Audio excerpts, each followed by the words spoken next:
विश्वस्त सर्वांचे मी आभार व्यक्त करतो।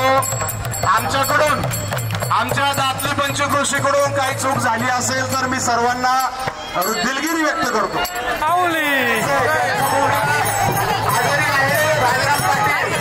यांनी स्टेजवर या सिन्नर तालुक्यात